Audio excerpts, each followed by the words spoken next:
प्रशांत सिंह नाम है मेरा और आज की इस वीडियो में मैं बात करने वाला हूं एक ऐसे शास्त्रार्थ की जिसकी चर्चा ही नहीं की जाती, जबकि उसके संबंध में एक पूरा ग्रंथ ही उपलब्ध है। उसमें इस शास्त्रार्थ की चर्चा की गई है और ये शास्त्रार्थ श्री धर्मकीर्ति और शंकराचार्य के मध्य में हुआ था। कुमारिल भट्ट के साथ भी हुआ था, लेकिन यहाँ पर मैं सबसे अधिक महत्व मैं शंकराचार्य को दे रहा हूँ, कुमारिल भट्ट को नहीं। तो इस वीडियो के अंदर मैं आपको धर्मकीर्ति और शंकराचार्य के मध्य में जो शास्त्रार्थ हुआ, कैसे हुआ, कहाँ हुआ, किसकी पराजय हुई, इसके बारे में सारी जानकारी देने वाला हूँ। तो आइए वीडियो की शुरुआत करते हैं। सबसे पहले मैं आपको बता दूं कि इस वीडियो के अंदर मैं आपको जो जानकारी दे रहा हूं वो जानकारी मैंने कहां से ली है। सामने है बुक, आप लोग देख लीजिए। ये बुक अंग्रेजी भाषा में है और उसी का मैं हिंदी अनुवाद करके आपको बता रहा हूं। वैसे तो मैं किसी एक किताब का उदाहरण नहीं देता हूं, लेकिन आप लोगों को एक ही किताब के उदाहरण बहुत पसंद हैं। कोई एक किताब उठाइए और उसमें से एक कहानी बता दीजिए, उसी को आप लोग इतिहास मानते हैं। किसी भी घटना को मैं कम से कम 4 से 5 किताबों में देखता हूं, अगर वो मिलती है तो ही मैं उसका उदाहरण देता हूं, अन्यथा नहीं देता हूं। लेकिन कुछ समय से आप लोगों की डिमांड आ रही है कि इस पर वीडियो बनाइए, इसीलिए मैं ये वीडियो बना रहा हूं आप लोगों के लिए, ताकि आपको भी इसके बारे में अच्छे से जानकारी हो सके कि शास्त्रार्थ की जो सच्चाई है वो क्या है। क्या वास्तव में शास्त्रार्थ हुआ था, और हुआ था तो उसमें क्या हुआ था, कौन जीता था, कौन हारा था। इस बुक को अगर आपको मंगवाना है तो आप इसे ऑनलाइन मंगवा सकते हो, ये ऑनलाइन उपलब्ध है। पेज नंबर है 224 से 235 के बीच में ये घटना मिलती है।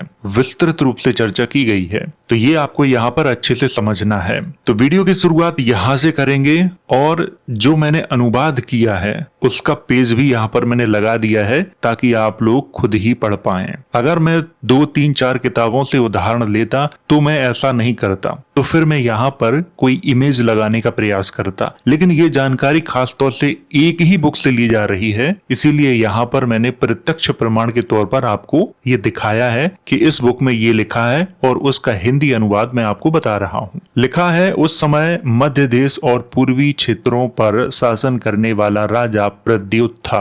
प्रद्योत नाम के 2 राजा मिलते हैं एक प्राचीन समय में, लेकिन ये घटना है 6वीं से 8वीं सदी के मध्य की। ये आपको ध्यान रखना है। ना तो धर्मकीर्ति का समय ठीक से किसी को पता है और ना ही शंकराचार्य का समय ठीक से किसी को पता है। लोग कहते हैं कि धर्मकीर्ति का जो समय था वो 660 ईस्वी के आसपास में था और शंकराचार्य का समय बताते हैं 700 ईस्वी के आसपास में था। तो दोनों के मध्य 40 से 50 साल का अंतर बताते हैं, लेकिन दोनों का समय निश्चित नहीं है। ये 40 से 50 साल के बीच का जो अंतर है ये इतिहासकारों ने बनाया है। ये दोनों समकालीन हो भी सकते हैं और नहीं भी हो सकते हैं, दोनों संभावनाएं हैं। ये आपको यहाँ पर अच्छे से ध्यान में रखना है। आगे लिखा है, जो राजा प्रसन्न का पुत्र था उसका पुत्र महाश्यानी अर्थात महासेन था। उत्तर में प्रद्योत का भाई शाक्य महाबल राज्य करता था, जो हरिद्वार नगर में रहता था, लेकिन उसका अधिकार कश्मीर तक फैला हुआ था। बिमल चंद्र जो राजा बालचंद्र का पुत्र था, उसने भंगाल अर्थात बंगाल, कामरूप और तिरहुत इन तीनों क्षेत्रों पर शासन किया। आज का जो बंगाल है इसमें उस समय बांग्लादेश भी शामिल था। ये बहुत बड़ा बंगाल था। आज जो हम छोटा सा बंगाल देखते हैं ये तो बहुत छोटा है, इसमें बांग्लादेश को भी शामिल कर दो। बंगाल इतने विशाल क्षेत्र में फैला हुआ था। इन राजाओं में काल ध्रुव और विष्णुराज ने राज्य का पालन शांति से किया और धर्म के अनुसार शासन किया। इसके अतिरिक्त उनके धार्मिक कार्यों के बारे में अधिक जानकारी नहीं मिलती। अन्य राजाओं ने व्यापक रूप से धर्म की पूजा की। प्रद्योत और महाश्यानी को विशेष रूप से श्री धर्म कीर्ति के प्रति श्रद्धा थी। राजा शाक्य महाबल भी उनकी पूजा करता था। यहाँ पर जो इमेज लगी है बुक की, इसमें से सारी जानकारी मैंने नहीं ली है। जो जानकारी महत्वपूर्ण है वही जानकारी ली गई है, जिसमें शास्त्रार्थ की बातें की गई हैं वो जानकारी ली गई है। क्योंकि कहानी शुरू होती है 224 पेज से और संभवतः 240, 241 पेज तक ये कहानी चलती है, लेकिन मैंने जो कहानी ली है 24, 25, 26, 27 28 शायद 35 पेज तक ली है। जो कहानी मुख्य है उसी को यहाँ पर लिया गया है, तो ये यहाँ पर आपको ध्यान रखना है। आगे लिखा है, राजा पंचम सिंह के समय 2 भाई रहते थे जो तीर्थकों के आचार्य थे। एक बात को और समझना है, यहाँ पर हिंदू, सनातनी, वैदिक ऐसे नाम नहीं दिए गए हैं, क्योंकि उस समय ये थे ही नहीं। मेरा कहने का मतलब ये है कि ये नाम उस समय इनको दिए ही नहीं गए थे कि ये हिंदू हैं, ये जैन हैं, ये बुद्धिस्ट हैं, ऐसे नाम नहीं थे। ब्राह्मण धर्म के अंतर्गत कई छोटे छोटे संप्रदाय थे, उन्हीं संप्रदायों को यहाँ पर तीर्थक कहा जा रहा है और इनके साथ जैन भी शामिल थे और धर्म कीर्ति ने सभी को पराजित किया था, जैनों को और ब्राह्मण धर्म के जितने भी संप्रदाय थे सबको, और उसी की चर्चा इसमें की गई है। उनमें से एक का नाम था दत्तात्रेय। ये बात आपको ध्यान में रखनी है। दत्तात्रेय जो महादेव की उपासना करता था, वह एक पर्दे के पीछे रखे घड़े पर मंत्र जपता था। उस घड़े के भीतर से महादेव गर्दन तक प्रकट होते थे और उसे वाद विवाद की कला सिखाते थे, अर्थात शास्त्रार्थ करने की कला सिखाते थे। बंगाल में उसने शास्त्रार्थ प्रारंभ किया। वरिष्ठ भिक्षुओं ने कहा इसे हराना कठिन है, इसीलिए आचार्य धर्मपाल या चंद्रगोमी या चंद्रकीर्ति जो वाद विवाद के लिए बुलाया जाना चाहिए। लेकिन युवा पंडित जो थे, यहाँ पर पंडित शब्द बौद्ध भिक्षुओं के लिए प्रयोग किया गया है, ब्राह्मण परंपरा वालों के लिए प्रयोग नहीं किया गया है। तो युवा जो पंडित थे अर्थात जो बमण थे, उन्होंने इस बात को स्वीकार नहीं किया। उन्होंने कहा कि यदि बाहर से कोई शास्त्रार्थ करने वाला बुलाया गया तो जो स्थानीय पंडित हैं, बमण भिक्षु हैं, उनकी जो प्रतिष्ठा है वो घट जाएगी। और ये दावा किया कि हम उनसे अधिक कुशल हैं, जो ब्राह्मण परंपरा के लोग हैं हम उनसे अधिक कुशल हैं। अहंकार से भरे हुए वे शंकराचार्य के साथ शास्त्रार्थ में उतर पड़े। इस शास्त्रार्थ में बौद्ध पराजित हो गए। जो नए नए भिक्षु थे, जो पंडित थे, बमण जिन्हें कहते थे, वो शंकराचार्य से उलझ गए और पराजित हो गए। परिणाम स्वरूप धर्म के 25 केंद्रों में से सब कुछ तीर्थकों के हाथों में चला गया। वे केंद्र उजाड़ दिए गए, क्योंकि शर्त यह होती थी कि अगर आप मुझसे हार गए शास्त्रार्थ में तो आपको मेरा जो धर्म है, मेरा जो मत है, धर्म उस समय ऐसे नहीं कहा जाता था, ये कहा जाता था कि मेरा जो मत है वो स्वीकार करना पड़ेगा। और जब कोई उनका मत स्वीकार कर लेता था तो हारे हुए लोगों के जो धार्मिक स्थल होते थे उन्हें तबाह कर दिया जाता था, उन्हें लूट लिया जाता था। वहां जो लोग सेवक थे उन्हें दास बना लिया जाता था। ये ब्राह्मण परंपरा के लोग उस समय करते थे। इसका वर्णन है आगे। उजाड़ दिए गए। लगभग 500 उपासकों को तीर्थकों के मार्ग में प्रवेश करना पड़ा। जो 500 बुद्धिस्ट थे उन्हें तीर्थक बना दिया गया, अर्थात वो ब्राह्मण परंपरा में शामिल हो गए। इसी प्रकार उड़ीविशा अर्थात उड़ीसा में भी शंकराचार्य के ब्राह्मण शिष्य भट्ट आचार्य ने भी ऐसा ही किया। ब्रह्मा की पुत्री सरस्वती ने उसे तर्कशास्त्र में निपुण बना दिया। वहां बौद्ध और तीर्थकों के बीच अनेक शास्त्रार्थ हुए। कहां पर? उड़ीसा में। उस समय एक बौद्ध पंडित कुलिस श्रेष्ठ नाम से प्रसिद्ध था, जो व्याकरण और तर्क में अत्यंत कुशल था। पहले की तरह उसने भी अहंकार पूर्वक अपने अपने मतों को दांव पर लगाकर शास्त्रार्थ में प्रवेश किया। तीर्थक इसमें भी विजयी हुए, अर्थात जो ब्राह्मण परंपरा के लोग थे वो विजयी हुए और उन्होंने बौद्धों के अनेक चैत्यों को नष्ट कर दिया। यहाँ पर ये बात आती है, इसको समझना बहुत जरूरी है। इतिहास में हमें पढ़ाया जाता है कि हूणों ने बौद्धों के केंद्रों को नष्ट किया। ये सारी बातें झूठी हैं। हर्षवर्धन के शासन काल के बाद यही सब चल रहा था और ये मुगल काल तक चला। जिस ग्रंथ का मैं उदाहरण दे रहा हूँ इसे 16वीं सदी में तारानाथ ने लिखा है और इस तरह की जो घटनाएं हैं वो सबसे ज्यादा हर्षवर्धन के शासन काल के बाद और 12वीं सदी तक बहुत हुई हैं। शास्त्रार्थ में जो पराजित हो गए उनके मठों को उजाड़ दो, लूट लो। तो बौद्धों के मठों को तोड़ने वाले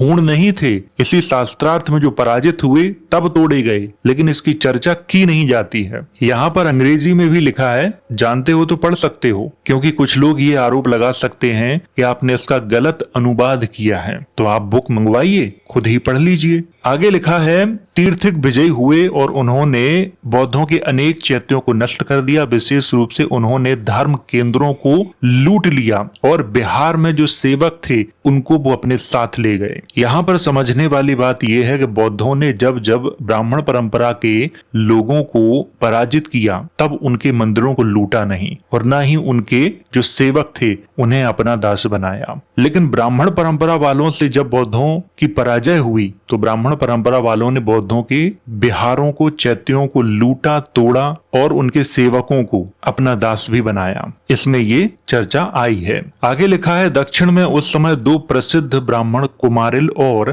कणादर तीर्थक शास्त्रार्थ करने वाले थे। एक का नाम था कुमारिल भट्ट और दूसरे का नाम था कणादर। इनमें से जो दूसरा था वो महादेव का उपासक था और गोव्रत का पालन करता था। दक्षिण में अनेक वाद विवादों में उन्होंने बुद्ध पालित, भव्य, धर्मदास और दिग्नाक आदि की जो शिष्य थे उन्हें पराजित किया था। यानी बहुत सारे बौद्धों को पराजित किया था कुमारिल भट्ट ने और कणादर ने। यहाँ तक कि सवर्ण संघ का कोई भी व्यक्ति उनसे शास्त्रार्थ में मुकाबला नहीं कर सका था। परिणाम स्वरूप तीर्थक ब्राह्मणों द्वारा बौद्धों की संपत्ति और अनुयायियों को लूटे जाने की अनेक घटनाएं हुई। और ये बात इस किताब में बार बार आती है कि जब जब वो शास्त्रार्थ में पराजित हुए तब तब उनके बिहारों को लूटा गया, उनके चैत्यों को लूटा गया या फिर चैत्यों को, बिहारों को तोड़कर उन पर मंदिर बनाए गए। और ये घटनाएं 7वीं, 8वीं, 9वीं, 10वीं, 11वीं, 12वीं सदी तक खूब चली हैं। ये घटनाएं उस काल के थोड़े बाद की हैं, अर्थात 8वीं, 9वीं सदी की हैं, जिसकी चर्चा हम कर रहे थे। इसी काल में आचार्य धर्मपाल के शिष्य देवाश्रम ने रचना की। यहाँ से मैंने थोड़े से पाठ को हटा दिया है क्योंकि बहुत ज्यादा फालतू बातें थी, इसीलिए मैंने उसको शामिल नहीं किया है। आगे की कहानी इस प्रकार है। अब श्री धर्म कीर्ति के विषय में सभी प्राचीन विद्वानों के अनुसार उनका जो जन्म है दक्षिण में चूड़ामणि नामक राज्य में हुआ था, परंतु आजकल इस नाम का कोई स्थान नहीं मिलता। तारानाथ 16वीं सदी में कह रहे हैं कि आजकल इस नाम का कोई स्थान नहीं मिलता। सभी बौद्ध और जो गैर बौद्ध लोग हैं अर्थात ब्राह्मण परंपरा के लोग हैं वो मानते हैं कि धर्म कीर्ति का जो जन्म स्थान है त्रिमलय है, वो चूड़ामणि को नहीं मानते हैं। इसीलिए यह स्थान पुराने समय में चूड़ामणि राज्य के नाम से जाना जाता रहा होगा। यह स्पष्ट है कि उनका जन्म उस समय हुआ जब राजा पंचम सिंह, राजा प्रसन्न आदि ने सिंहासन ग्रहण किया था। उनके पिता एक ब्राह्मण तीर्थक परिव्राजक थे जिनका नाम रोरुनंद था। इस प्रकार वे उनके पुत्र के रूप में जन्मे। तीव्र बुद्धि होने के कारण उन्होंने बचपन से ही ललित कलाओं, चिकित्सा, व्याकरण तथा सभी तीर्थक दर्शनों का गहन अध्ययन किया था। किसने? धर्म कीर्ति की बात यहाँ पर हो रही है। धर्म कीर्ति मूल रूप से ब्राह्मण परंपरा के थे और उन्होंने अपनी परंपरा के सभी दर्शनों का अध्ययन किया था। 16 या 18 वर्ष की आयु में वे सभी तीर्थक दर्शनों के परिपक्व विद्वान बन गए थे। जब ब्राह्मणों द्वारा उनकी अत्यधिक प्रशंसा की जा रही थी तब उन्होंने कुछ बौद्ध ग्रंथों का अध्ययन किया और समझा कि उनके अपने गुरु में अनेक दोष हैं तथा उनके अपने शास्त्र भी अप्रिय हैं। धर्म कीर्ति ने जब ब्राह्मण परंपरा के सारे दर्शनों का अध्ययन किया, अपने गुरुओं की बातें सुनी, तो उनके मन में ये विचार आया कि हमारे जो गुरु हैं उनमें अनेक दोष हैं और जो शास्त्र हैं वो अप्रिय हैं। यहाँ पर इस बात को अच्छे से समझना है। इन सब के विपरीत जब उन्होंने बुद्ध और सच्चे धर्म को पाया तो उनके मन में गहरी श्रद्धा उत्पन्न हुई। उन्होंने अपना वेश बदलकर बौद्ध उपासक का रूप धारण कर लिया। आगे लिखा है, जब ब्राह्मणों ने उनसे इसका कारण पूछा तो उन्होंने बुद्ध की प्रशंसा की। परिणाम स्वरूप उन्हें अपने स्थान से निकाल दिया गया। यहाँ पर बात हो रही है धर्म कीर्ति की। धर्म कीर्ति मूल रूप से ब्राह्मण परंपरा की थी, लेकिन उन्हें अपनी परंपरा के दर्शनों में वो चीज प्राप्त नहीं हुई जो वो करना चाहते थे। गुरुओं से भी वो ज्ञान नहीं मिला जो वो ज्ञान प्राप्त करना चाहते थे। बौद्ध परंपरा के ग्रंथों का अध्ययन किया तो वो बौद्ध बन गए। यही बात ब्राह्मण परंपरा के लोगों ने पूछी कि आपने ऐसा क्यों किया, तो उन्होंने बुद्ध की प्रशंसा की और इसके बदले में उन्हें स्थान से निकाल दिया गया। वहां से वे मध्य देश गए और आचार्य धर्मपाल से दीक्षा लेकर तीनों पिटकों के विद्वान बन गए। उन्होंने 5 500 सूत्रों और धारणियों को कंठस्थ कर लिया। इसके बाद उन्होंने मंत्र वज्राचार्यों से विधिवत दीक्षा भी प्राप्त किया। अपने इष्ट देव की उपासना करते हुए उन्हें हेरुका का दर्शन प्राप्त हुआ। हेरुका एक बहुत ही खतरनाक देवता है वज्रयान में, और इसके बारे में मैं आपको पहले ही पढ़ा चुका हूँ। यहाँ पर मैं हेरुका की एक फोटो लगा देता हूँ। इस तरह का हेरुका ये दिखता है। आगे लिखा है, हेरुका ने पूछा, तुम क्या चाहते हो? तो धर्मकीर्ति ने उत्तर दिया, मैं सर्वत्र विजय प्राप्त करना चाहता हूँ। हेरुका ने कहा, हाँ हाँ हूँ, और अदृश्य हो गया। इसके बाद उसने तीर्थक मतों की गुप्त जो शिक्षाएं होती थी उन्हें सीखने की इच्छा की। किसने? धर्मकीर्ति ने। जो गुप्त शिक्षाएं थी उनकी बात यहाँ पर हो रही है। एक सेवक के वेश में वह दक्षिण गया और वहां तीर्थक मतों के विद्वान के बारे में जानकारी ली। उसे बताया गया कि ब्राह्मण कुमारल सभी दर्शनों के महान विद्वान हैं और उनका मुकाबला कोई नहीं कर सकता, और यह भी कहा जाता है कि वे बौद्ध विद्वान धर्मकीर्ति के मामा थे। लेकिन भारत में ऐसी कोई जानकारी नहीं मिलती है। यहाँ पर बात हो रही है कुमारिल भट्ट की। कुमारिल भट्ट धर्मकीर्ति के मामा थे। इसकी जानकारी भारत के किसी ग्रंथ में नहीं मिलती है, क्योंकि भारत में एक भी बौद्ध ग्रंथों को बचने ही नहीं दिया गया था, सारे खत्म कर दिए थे। तो ये जानकारी मिलती है तिब्बत के ग्रंथों में। तो यहाँ तक आपको कहानी समझ में आ गई होगी कि धर्मकीर्ति और कुमारिल भट्ट मामा भांजे थे। धर्मकीर्ति ये चाहते थे कि वो कुमारिल भट्ट से जो गुप्त शिक्षाएं हैं उन्हें सीखें। तो उन्होंने क्या किया, यहाँ पर एक छोटी सी कहानी भी आती है, मैंने उसको भी हटा दिया है क्योंकि उस कहानी का कोई सार नहीं है। कुमारिल को राजा से बहुत शक्ति प्राप्त थी और उनके पास साली अर्थात चावल के उत्कृष्ट खेतों की बड़ी संख्या थी। उनके पास चावल उगाने वाले खेत बहुत थे। गायों और भैंसों के अतिरिक्त उनके पास 500 पुरुष और 500 स्त्री सेवक थे तथा बहुत से मजदूर भी थे। उस जमाने में 500 पुरुष और 500 स्त्रियां सेवक, ये बहुत बड़ी बात है। एक राजा के रूप में उस पूरे क्षेत्र में कुमारिल भट्ट का वर्चस्व था। बहुत से मजदूर थे। यह आचार्य धर्मकीर्ति वहां भीतर और बाहर का सारा काम स्वयं करता था। जो धर्मकीर्ति थे वो भी एक सेवक के रूप में काम करते थे, क्योंकि उन्हें कुमारिल भट्ट से गुप्त विद्याएं सीखनी थीं, और अकेले ही 50 पुरुषों का वो काम कर देते थे और 50 स्त्रियों का। और कुमारिल भट्ट और उसकी पत्नी इस बात से बहुत प्रसन्न थे कि एक ही व्यक्ति 50 पुरुष और 50 स्त्रियों का काम कर देता है।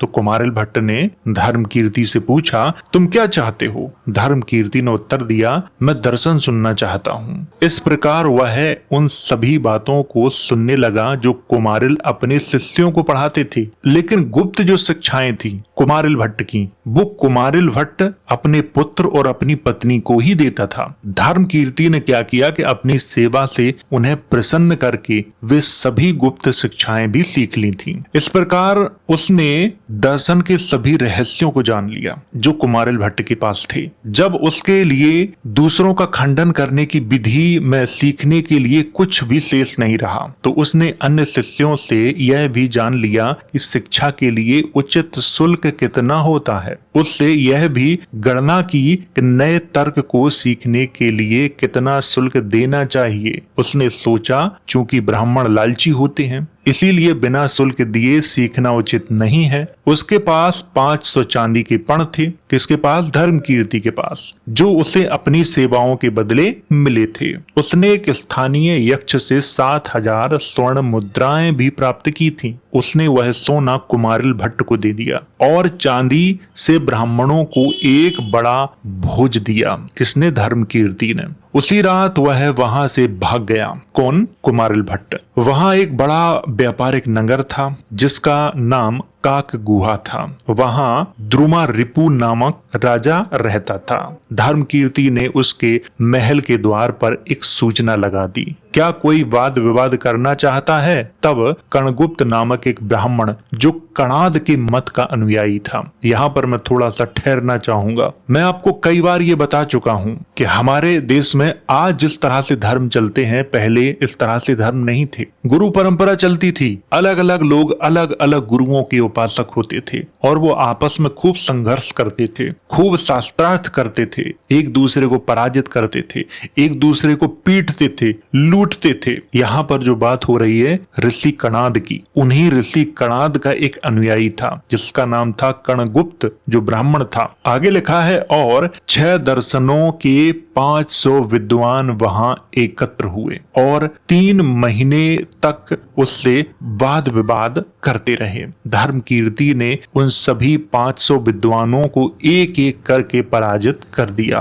और उन्हें बुद्ध के धर्म का अनुयायी बना दिया। यहाँ से थोड़ी सी जो कहानी है वो मैंने हटा दी है क्योंकि वो कहानी में बहुत सारी फालतू बातें थी, इसीलिए मैंने उस कहानी को थोड़ा सा हटा दिया है। यहाँ से कहानी फिर शुरू होती है। उसने वहां के 50 धनी ब्राह्मणों को आदेश दिया कि वे प्रत्येक बौद्ध धर्म के लिए एक एक केंद्र स्थापित करें, क्योंकि उस समय बौद्धों की अनेक संप्रदाय थे। कुमारिल भट्ट ने यह आदेश दिया कि सभी के लिए एक एक केंद्र स्थापित करें। जितने भी ब्राह्मण हमसे पराजित हुए हैं उन्हें यह आदेश दिया गया। जब कुमारिल भट्ट को यह पता चला तो वह बहुत क्रोधित हो गया और स्वयं 500 ब्राह्मणों के साथ वाद विवाद करने आया। उसने राजा से कहा, यदि मैं विजयी हूं तो धर्मकीर्ति को मार दिया जाए और यदि धर्मकीर्ति विजयी हो तो मुझे मार दिया जाए। लेकिन आचार्य धर्मकीर्ति ने कहा, यदि कुमारिल विजयी होता है तो राजा स्वयं निर्णय करे कि मुझे तीर्थक बनाया जाए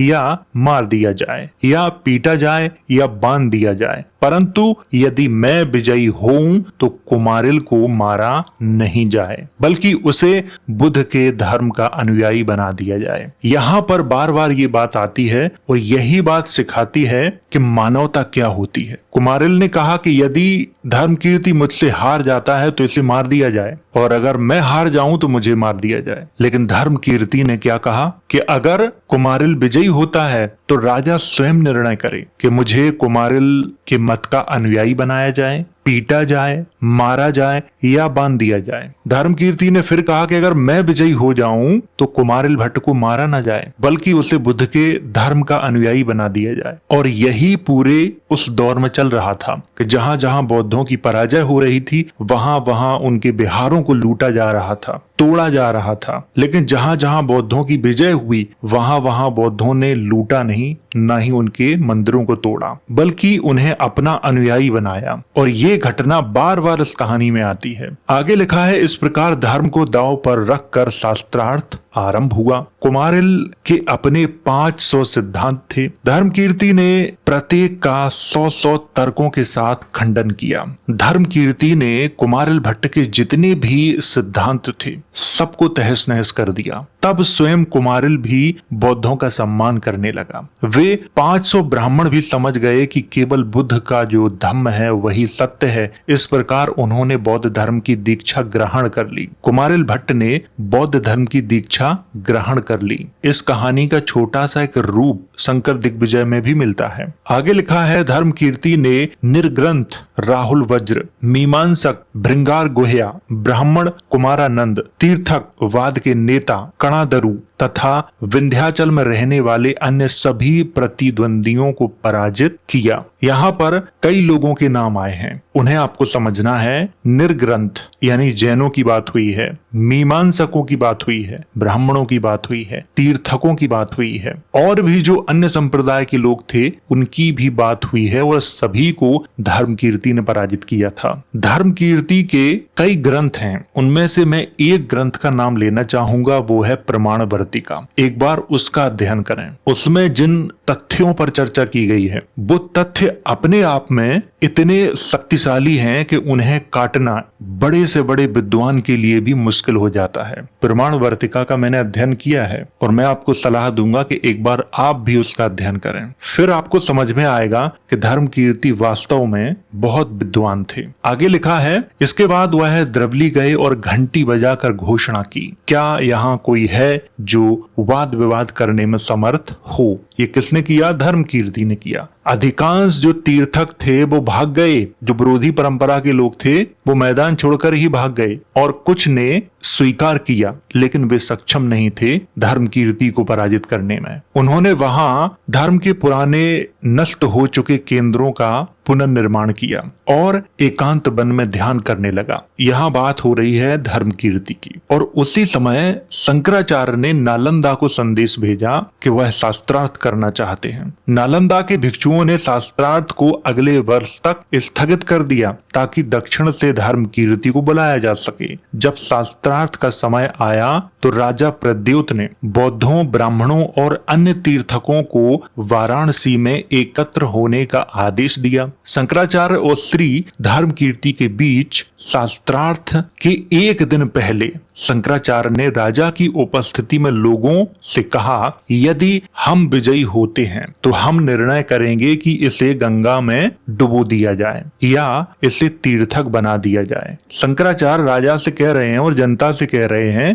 कि अगर मैं विजयी होता हूं इस शास्त्रार्थ में तो ये निर्णय हम करेंगे कि धर्म कीर्ति को गंगा में डुबो दिया जाए या फिर इसे मेरे मत में शामिल किया जाए। इसका निर्णय राजा नहीं करेगा, हम करेंगे। और यदि ये धर्म कीर्ति विजयी हो जाए तो मैं स्वयं गंगा में कूद कर प्राण दे दूंगा। यह कहकर उसने शास्त्रार्थ प्रारंभ किया। धर्म कीर्ति ने शंकराचार्य को बार बार पराजित किया। अंततः वह ऐसी स्थिति में पहुंच गया जहां शंकराचार्य के पास कहने के लिए कुछ भी नहीं बचा। जब शंकराचार्य गंगा में कूदने जा रहा था तब आचार्य धर्म कीर्ति ने उसे रोकने की कोशिश की, लेकिन उसने नहीं सुना। उसने अपने शिष्य भट्ट आचार्य से कहा, शास्त्रार्थ जारी रखो और इस मुंडित मस्तक वाले व्यक्ति बौद्ध को पराजित करो। यह शंकराचार्य ने भट्ट से कहा था कि जो मुंडित सिर वाला व्यक्ति है बौद्ध, इसको पराजित करो, शास्त्रार्थ जारी रखो।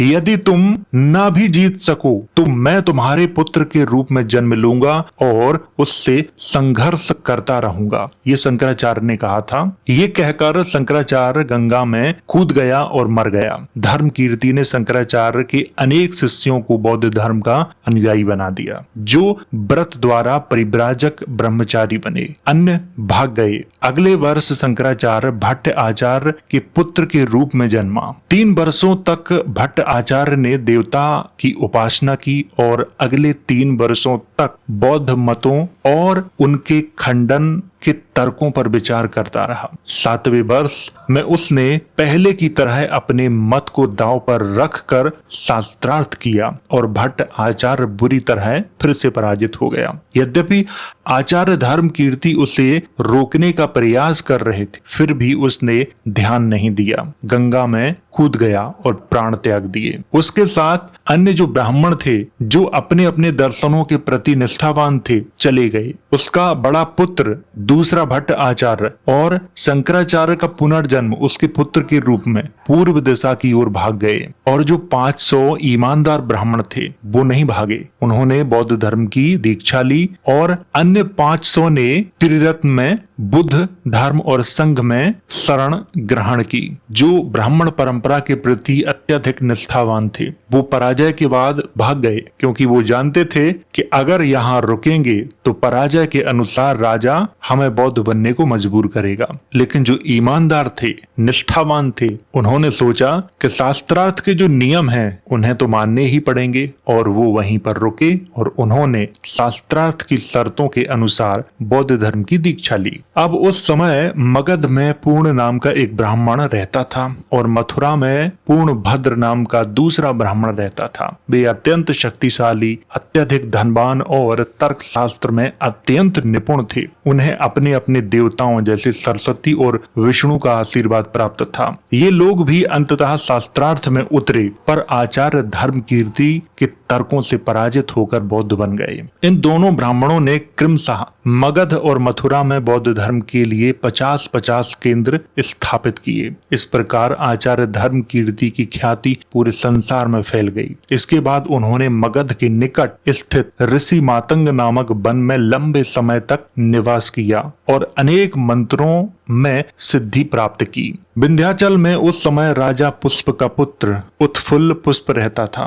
वह 30 लाख गांवों पर शासन करता था और उसकी संपत्ति देवताओं के समान थी। भ्रमण करते करते आचार्य अंततः उसके महल तक पहुंचे। राजा ने पूछा, तुम कौन हो? धर्मकीर्ति ने उत्तर दिया, मैं कौन हो सकता हूँ? मैं वह हूँ जो सभी देशों में विजयी है, बुद्धि में दिग्नाग के समान है, वाणी की शुद्धता में चंद्रगोमी के समान और छंद शास्त्र में कवि सुर की परंपरा से आया हूँ। राजा ने पूछा, तो क्या तुम धर्मकीर्ति हो? उन्होंने उत्तर दिया, हाँ, मैं इसी नाम से संसार में प्रसिद्ध हूँ। उस समय राजा ने भी अनेक विहार अर्थात मठ बनवाए और धर्मकीर्ति वहीं रहने लगे। उन्होंने वहीं तर्कशास्त्र पर अपने 7 ग्रंथ की रचना की थी और वो ग्रंथ अभी भी हैं। अभी मैंने एक ग्रंथ का नाम भी लिया था, प्रमाणवर्तिका, अभी भी उपलब्ध है धर्मकीर्ति की, आप उसका अध्ययन कर सकते हो। राजा के महल के द्वार पर उन्होंने यह वाक्य लिखा,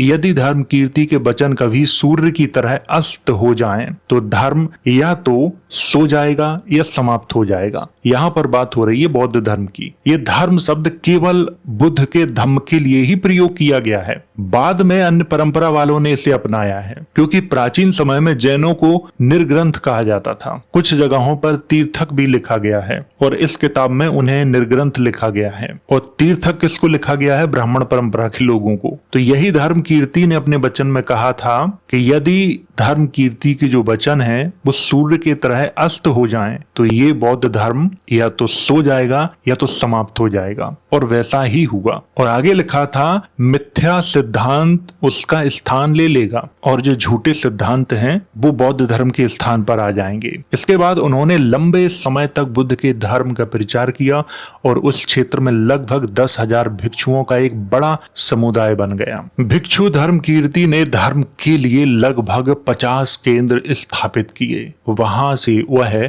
सीमांत प्रदेश गुजरात गया। उस समय गुजरात को गुर्जर देश कहा जाता था। उसने अनेक ब्राह्मणों और तीर्थकों को बुद्ध धर्म में परिवर्तित किया। उसने गोतपुरी नामक एक विहार बनवाया। उस देश में बहुत से तीर्थक थे। उन्होंने आचार्य के मठ में आग लगा दी और वह चारों ओर से अग्नि से घिर गया। तब उसने अपने इष्ट देव का आश्रय किया, गुप्त मंत्र का उच्चारण किया और आकाश मार्ग से लगभग 1 योजन दूर उस देश से राजमहल तक उड़कर पहुंच गया। ये थोड़ी सी बात अतिशयोक्ति प्रतीत होती है और हर कहानी में इस तरह की बातें मिलती हैं, चाहे वो ब्राह्मण परंपरा की हो या फिर बौद्ध परंपरा की हो। हर कहानी में इस तरह की बातें आपको मिलेंगी। यह देखकर सभी लोग आश्चर्यचकित रह गए। आजकल जो 80 सिद्धांतों का स्तोत्र प्रचलित है उसे विश्वसनीय नहीं माना जा सकता। फिर भी यह स्पष्ट है कि विरोधियों को पराजित करने के बाद उसके आकाश में उड़ने की कथा आदि उसी पर आधारित है। उसी समय पुनर्जन्म लेकर शंकराचार्य पहले से अधिक तीव्र बुद्धि और शास्त्रार्थ में अधिक दक्ष हो गए। अब उन्हें घट अर्थात पात्र में देवता महादेव का प्रत्यक्ष दर्शन प्राप्त था। यहाँ पर कहानी को समझना है। धर्मकीर्ति से पराजित हुए शंकराचार्य तो उन्होंने गंगा में डूब के आत्महत्या कर ली। फिर उन्होंने पुनर्जन्म लिया, लेकिन अब की बार जो उनका पुनर्जन्म हुआ था उसमें वो बहुत ज्यादा शक्तिशाली थे, क्योंकि महादेव प्रत्यक्ष रूप से उन्हें दर्शन देकर शिक्षा देते थे। आगे लिखा है, 15 या 16 वर्ष की आयु में वे वाराणसी आए। धर्म कीर्ति से शास्त्रार्थ करने की इच्छा से उन्होंने राजा महाश्यानी से घोषणा करवाई। घंटा बजाकर चारों दिशाओं में इसका प्रचार कराया। तब आचार्य धर्म कीर्ति को दक्षिण से बुलाया गया। राजा सहित 5,000 ब्राह्मण वहां एक विशाल सभा में एकत्र हुए। पहले की तरह अपने अपने मतों को दांव पर रखकर उन्होंने शास्त्रार्थ आरंभ किया, परंतु बुरी तरह पराजित होकर शंकर ने रोकने के प्रयास के बावजूद पहले की तरह गंगा में कूदकर आत्महत्या कर ली। फिर दोबारा से उन्होंने आत्महत्या कर ली। धर्म कीर्ति से फिर हार गए। इस प्रकार उनका मत पूरी तरह खंडित हो गया। किसका? शंकराचार्य का। और अनेक ब्राह्मणों ने दीक्षा ले ली तथा बहुत से अन्य उपासक बन गए। इसके बाद कश्मीर से 3 महान ब्राह्मण आचार्य आए जब उन्हें ये पता चला कि शंकराचार्य पराजित हो गए हैं फिर से, तो कश्मीर से 3 ब्राह्मणों को बुलाया, विद्या सिंह को, देव विद्याकरण और देव सिंह को। इन ब्राह्मणों ने श्री धर्म कीर्ति के समान बौद्ध दर्शन के बारे में अनेक ईमानदार शंकाएं उठाई। ये कश्मीर से जो ब्राह्मण आए थे वो समझदार थे, उन्होंने सीधा शास्त्रार्थ नहीं किया। उन्हें बौद्ध धर्म के बारे में जो शंकाएं हो रही थी, पहले उन शंकाओं पर बात की और धर्म कीर्ति ने उन्हें सही समाधान भी बताए। वे बौद्ध धर्म के प्रति श्रद्धा से भर गए और उन्होंने शरण गमन तथा 5 शिक्षाएं ग्रहण की। उन्होंने दर्शन का अध्ययन किया और विशेष रूप से प्रमाण पर लिखे 7 ग्रंथों का अध्ययन करते करते महान विद्वान बन गए। धर्म कीर्ति ने जिन ग्रंथों की रचना की थी, उन्होंने वो सभी ग्रंथ अच्छे से पढ़े और पढ़ने के बाद वो विद्वान बन गए। वे उत्तर में कश्मीर लौट गए और वहां धर्म कीर्ति के तर्क प्रणाली का व्यापक उन्होंने प्रचार किया। कहा जाता है कि उनमें से दूसरे व्यक्ति ने लंबे समय तक वाराणसी में निवास किया। धर्म कीर्ति फिर दक्षिण गए और अपने तर्कों द्वारा उन बाधाओं को दूर किया जिनके कारण कुछ क्षेत्रों में बुद्ध का धर्म फैल नहीं पा रहा था या पतन की ओर चला गया था। उन्होंने राजाओं, मंत्रियों आदि को धर्म का अनुयायी बनाया और उन्हें असंख्य संघों तथा धर्म केंद्रों की स्थापना के लिए प्रेरित किया। स्वयं आचार्य द्वारा बनाए गए विहारों की संख्या लगभग 100 थी, जबकि उनके प्रेरणा से दूसरों द्वारा बनाए गए विहारों की संख्या गिनी नहीं जा सकती। कहा जाता है कि इस आचार्य से प्रेरित होकर बुद्ध के धर्म को अपनाने वाले भिक्षुओं और उपासकों की संख्या 1 लाख तक पहुंच गई थी। लेकिन यह संख्या मुख्यतः उन लोगों की है जिनके लिए वे स्वयं उपाध्याय या आचार्य बने थे। वास्तव में उनके उपदेशों के कारण पूरी दुनिया उनके शिष्यों से भर गई थी। फिर भी कहा जाता है कि उनके निजी सेवकों की संख्या कभी 5 से अधिक नहीं हुई। अपने जीवन के अंत की ओर वहीं शंकराचार्य फिर से जन्म लेकर भट्ट आचार्य के पुत्र के रूप में उत्पन्न हुए। जब धर्म कीर्ति वृद्ध हो चुके थे, मरने वाले थे, तब फिर से शंकराचार्य ने जन्म लिया भट्ट आचार्य के पुत्र के रूप में और बुद्धि में पहले से भी अधिक प्रखर हो गए। उनके देवता महादेव स्वयं उनके सामने प्रकट हुए और उन्हें शिक्षा दी। कभी कभी महादेव उनके शरीर में प्रवेश करके उन्हें अब तक अज्ञात तर्क भी सिखाते थे, यानी वो तर्क जो किसी को ज्ञात ही नहीं है। 12 वर्ष की आयु में शंकर श्री धर्म कीर्ति के साथ शास्त्रार्थ करना चाहता था। ब्राह्मणों ने उससे कहा, अभी उन लोगों से शास्त्रार्थ करना बेहतर है जिन्हें तुम निश्चित रूप से हरा सकते हो। शंकराचार्य को ब्राह्मणों ने समझाया कि अभी तुम उन लोगों से शास्त्रार्थ करो जिन्हें तुम पराजित कर सकते हो। धर्म कीर्ति को हराना कठिन है, क्योंकि ब्राह्मण ये बात अच्छे से जानते थे कि धर्म कीर्ति विद्वान है, उसको इतनी आसानी से पराजित नहीं किया जा सकता। लेकिन शंकराचार्य ने उत्तर दिया, धर्म कीर्ति को पराजित किए बिना शास्त्रार्थ में सच्ची प्रसिद्धि नहीं मिल सकती। यह कहकर वह दक्षिण गया और इस शर्त पर शास्त्रार्थ शुरू किया कि जो पराजित होगा उसे एक दूसरे के मत को स्वीकार करना होगा। श्री धर्म कीर्ति विजय हुए और उसे बुद्ध के धर्म का अनुयायी बना लिया। अब की बार आत्महत्या या गंगा में कूदने वाली घटना का जिक्र नहीं हुआ है। अब की बार शंकराचार्य को बौद्ध धर्म में शामिल होने की बात कही गई है। आगे लिखा है, कहा जाता है कि दक्षिण में शंकर ब्राह्मण होते हुए भी उपासक के आचरण का पालन करते हुए बुद्ध के धर्म की पूजा करता था। उसके द्वारा बनवाया गया चैत्य आज वन है, यानी तारानाथ के समय में वो चैत्य मौजूद था जो शंकराचार्य ने बौद्ध धर्म के लिए बनवाया था, जिसमें वो बौद्ध धर्म की पूजा करते थे। अंत में धर्म कीर्ति ने कलिंग में एक चैत्य बनवाया, बहुत से लोगों को धर्म में दीक्षित किया और फिर उनका देहांत हो गया। उनके शरीर को पवित्र व्यक्तियों द्वारा शमशान में ले जाया गया और जब उसका दाह संस्कार हुआ तब पुष्पों की प्रचुर वर्षा हुई। चारों ओर 7 दिनों तक सुगंध और मधुर संगीत की ध्वनियां बनी रहीं। उनके अवशेष एक क्रिस्टल गेंद के रूप में परिवर्तित हो गए और कोई भी अस्थि शेष नहीं रही। आज भी उनके सम्मान में समय समय पर उत्सव मनाए जाते हैं। किसके? धर्म कीर्ति के। कहा जाता है कि वह आचार्य तिब्बती राजा गंपो के समकालीन थे। गंपो का जो शासन काल है उसकी मैं यहाँ पर चर्चा करना चाहूंगा। वो 649 ईस्वी के आसपास का राजा था गंपो, क्योंकि इस राजा के बारे में मुझे तब बताया गया था जब हमारी टीम के लोग तिब्बती भाषा का अध्ययन करने गए थे तब, और उस समय भी ये कहानी बताई गई थी। लेकिन उस समय शंकराचार्य का नाम सागराचार्य कहकर बताया गया था, तो हमारी टीम वालों ने ये समझा कि सागराचार्य कोई होगा। लेकिन बाद में ये पता चला कि जो सागराचार्य है वही शंकराचार्य हैं, और इसकी पुष्टि तारानाथ ने की। जैसे इस कहानी में तारानाथ ने एक कहानी का रूप दिया है और कई तथ्य ऐसे हैं जो अतिशयोक्ति हैं। पहले तो इतिहासकार ऐसा मानते हैं कि धर्मकीर्ति का जो समय था वो 660 ईस्वी के आसपास में था, लेकिन समय निश्चित नहीं है। और शंकराचार्य का जो समय था वो 800-700 ईस्वी के आसपास था। दोनों के मध्य 50 साल का अंतर बताते हैं इतिहासकार। न तो शंकराचार्य का जन्म ठीक से किसी को पता है, न ही धर्मकीर्ति का जन्म ठीक से किसी को पता है। किसी भी इतिहासकार को दोनों के जन्म के बारे में ठीक से जानकारी नहीं है। शंकराचार्य के समय की कोई भी पांडुलिपि उपलब्ध नहीं है जिसमें शंकराचार्य का नाम हो। शंकराचार्य के बारे में कहा जाता है कि शंकराचार्य पूरे देश में प्रसिद्ध थे। उन्होंने बौद्धों को, जैनों को, सबको पराजित किया। लेकिन प्रश्न यहाँ पर खड़ा होता है कि जब इतने प्रसिद्ध थे तो किसी राजा ने उनके बारे में अपने लेख में क्यों जानकारी नहीं दी? शंकराचार्य का समकालीन कोई प्रमाण नहीं मिलता है। ये सबसे महत्वपूर्ण प्रश्न है। आप जिन ग्रंथों से शंकराचार्य को जानते हो वो ग्रंथ भी 15वीं, 16वीं, 17वीं सदी के हैं। जिस समय तारानाथ ने ये ग्रंथ लिखा उसी समय के हैं। जिस कहानी की मैं जानकारी आपको दे रहा हूँ ये तारानाथ ने लिखी है 16वीं सदी में। और शंकराचार्य के बारे में जिन ग्रंथों में बात की जाती है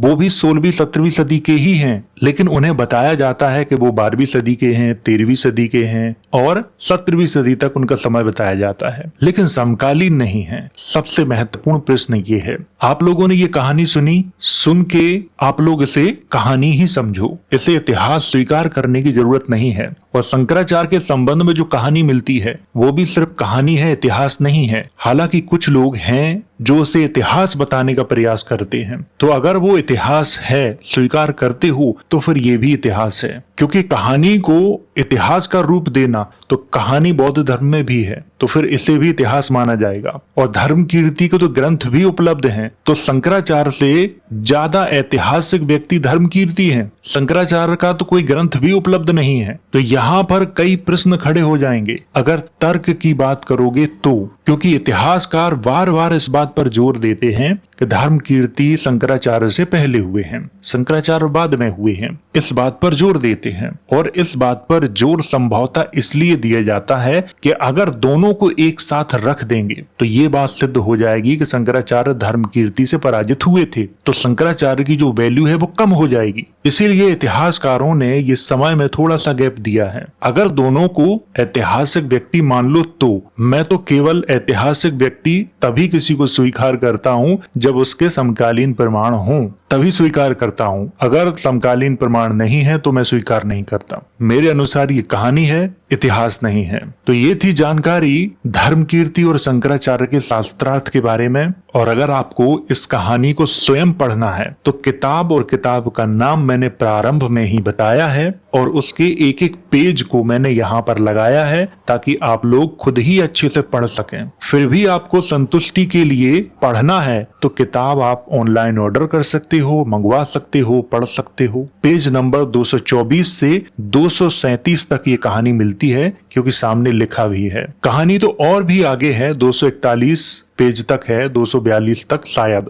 लेकिन आगे की कहानी फालतू है। उस कहानी में धर्मकीर्ति के गुणगान की चर्चा की गई है, लेकिन मुझे महत्वपूर्ण हिस्सा चाहिए था जहां धर्मकीर्ति और शंकराचार्य की बात हो रही है, जहां कुमारिल भट्ट की बात हो रही है। मुझे केवल उतना ही हिस्सा चाहिए था और उतना ही हिस्सा मैंने इस वीडियो के अंदर शामिल किया है। अंत में मैं एक बात और कहना चाहता हूं आप लोगों से, ये इतिहास नहीं, एक कहानी है और ये धार्मिक लोगों ने लिखी है और धार्मिक लोग एक दूसरे की आलोचना शुरू से ही करते आ रहे हैं। वो अपने पात्र को महान बताते हैं, ये अपने पात्र को महान बताते हैं। तो आप लोग इसे इतिहास नहीं माने, ये एक कहानी है और इसे केवल कहानी के रूप में ही स्वीकार करें। आपको समझाना मेरा काम है, बाद में आपके विवेक पर निर्भर करता है कि आप इसे किस तरह से स्वीकार करते हैं। शिक्षक होने के नाते सच को सच के रूप में बताना मेरा कर्तव्य है, बाकी आप लोग स्वतंत्र हैं। तो ये थी कहानी धर्मकीर्ति और शंकराचार्य के शास्त्रार्थ पर। अगर आपका कोई प्रश्न है तो कमेंट के माध्यम से आप मुझसे पूछ सकते हो, मैं वीडियो के माध्यम से उसका उत्तर देने का प्रयास करूंगा। तो वीडियो अगर अच्छा लगा हो तो इसे लाइक करें, शेयर करें। वीडियो देखने के लिए धन्यवाद।